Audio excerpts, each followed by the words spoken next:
दोस्तों सब्सक्राइब कीजिए competition boss channel को और दबाइए इस नोटिफिकेशन बेल को। जीके, संस्कृत और करंट इश्यूज के हर टॉपिक्स, हर टेक्निक्स और हर टिप्स आपको मिलेंगी सबसे पहले। नमस्कार दोस्तों, मैं हूं नितेश। आप देख रहे हैं मेरा YouTube चैनल कंपटीशन बॉस। दोस्तों संस्कृत ग्रामर के तहत मैं आज आपको पढ़ाऊंगा इत संज्ञा। इत संज्ञा के 6 सूत्र और साथ साथ इन सूत्रों की व्याख्या, और इसके अलावा मैं आपको पढ़ाऊंगा कि इन सूत्रों को कैसे उपयोग में लिया जाए कि परीक्षा में हमारे क्वेश्चन सही हो। तो दोस्तों आइए चलते हैं क्लासरूम की तरफ। ओम भूर्भुवः स्वः तत्सवितुर्वरेण्यं भर्गो देवस्य धीमहि धियो यो नः प्रचोदयात्। दोस्तों आज हम देखते हैं इत संज्ञा। इत संज्ञा यानी कि संस्कृत में जो अंतिम वर्ण होता है उसके पीछे हलंत लगा होता है और उस वर्ण को अचानक गायब कर देते हैं, यानी कि हम उसको वहां से हटा देते हैं। तो वो क्यों हटता है? वो इत संज्ञा के कारण हटता है। अब वो कैसे हटता है ये हम आपको धीरे धीरे बताएंगे। हम पहले समझते हैं कि इत संज्ञा क्या है। देखो दोस्तों, इत संज्ञा के लिए 6 सूत्र काम में लिए जाते हैं। पहला है उपदेशे अच अनुनासिक इत, ठीक है। दूसरा है हलंत्यम, तीसरा है आदिर ही टूड़व, चौथा है शय प्रत्ययस्य, पांचवा है चुटु, छठा है लशक्व तदिते। दोस्तों ये 6 सूत्र हैं।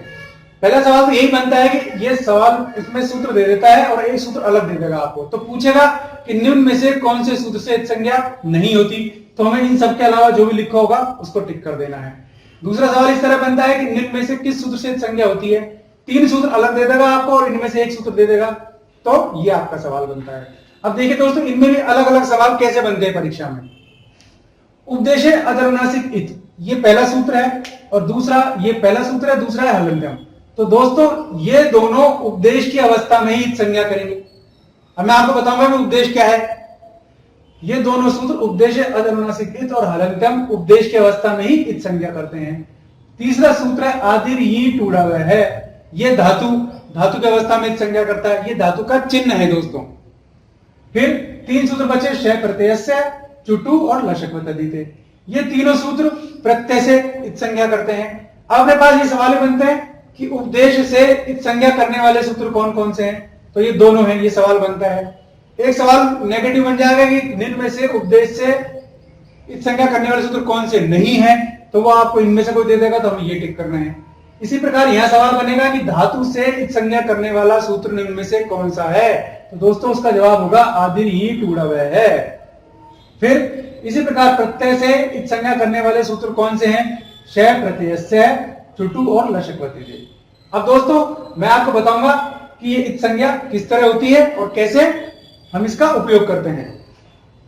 तो दोस्तों देखिए, पहला सूत्र था उपदेशे अजनुनासिक इत।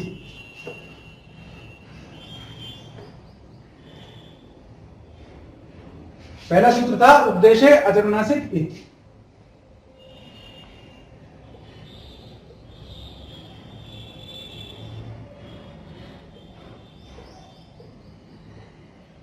यानी कि इसमें देखिए कितनी चीजें। उपदेश किसको कहते हैं, पहले हमें देखना पड़ेगा। अच आप सबको पता है स्वरों को कहते हैं। अनुनासिक होता है, और इत यानी कि हम इत संज्ञा करने वाले हैं। यानी कि उपदेश की अवस्था में जो अनुनासिक अच होता है उसकी इत संज्ञा होती है। तो दोस्तों इत संज्ञा कैसे होती है और उपदेश क्या है, तो दोस्तों मैंने आपको बताया था दोस्तों, त्रिमुनि बताए थे। पहला पाणिनि, दूसरे कात्यायन या वररुचि, और तीसरे थे आपके पतंजलि। दोस्तों ये 3 त्रिमुनि कहलाए। अब उपदेश वही जो इन्होंने प्रथम वाक्य कहा वही आपके उपदेश कहलाए दोस्तों। तो पहली बात तो इस संज्ञा के सूत्र कितने हैं? 6 सूत्र हैं, मैंने आपको बताए थे। अब उपदेश किसको कहते हैं? पाणिनि, कात्यायन और पतंजलि के द्वारा जो भी प्रथम वाक्य कहा गया उन सबको हम उपदेश कहते हैं। तो ये उपदेश कौन कौन से हैं? उपदेश भी दोस्तों देखिए, धातु पाठ, सूत्र पाठ, गण पाठ, उणादि पाठ, इस तरह दोस्तों कुल 6 जो है ये उपदेश कहलाए जो इन्होंने कहा।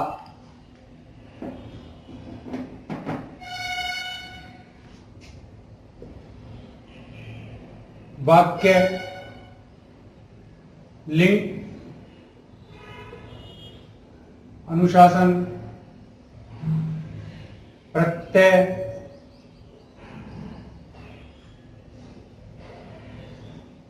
आगम।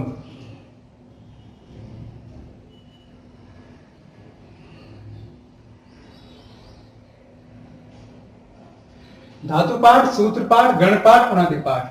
वाक्य, लिंग, अनुशासनम, प्रत्यय, आगम, उपदेशे प्रकृतिता, यानी कि इनको संस्कृत में उपदेश कहा गया है। तो दोस्तों आज के लिए बस इतना ही। यह जानकारी आपको कैसी लगी कमेंट बॉक्स में जरूर लिखें। अगर आपको यह जानकारी पसंद आई तो आप इसे लाइक करें और अपने दोस्तों में शेयर भी जरूर करें। और अगर मेरा चैनल आपको पसंद आया तो इसे सब्सक्राइब करना ना भूलें। ऐसी किसी उपयोगी जानकारी के साथ फिर मिलते हैं अगले वीडियो में। तब तक के लिए नमस्कार।